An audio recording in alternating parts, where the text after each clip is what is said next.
প্রবল ঘূর্ণিঝড় রিমালের প্রভাবে রাতেও রাজধানীতে ভারী বর্ষণ হয়েছে, সেই সাথে ছিল দমকা হাওয়া। টানা বৃষ্টিতে রাজধানীর বিভিন্ন এলাকায় সৃষ্টি হয় জলাবদ্ধতা। ঝড়ে বিভিন্ন স্থানে উপড়ে পড়েছে গাছপালা। ওবায়দুল রশিদের রিপোর্ট।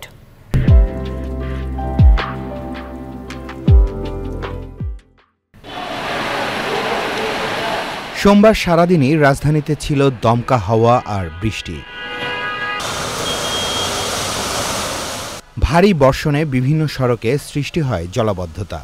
ভোগান্তিতে পড়ে রাজধানীবাসী।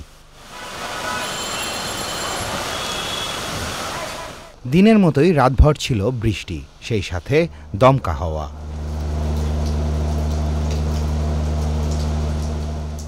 বৃষ্টিতে জলাবদ্ধ হয়ে পড়ে অনেক এলাকা।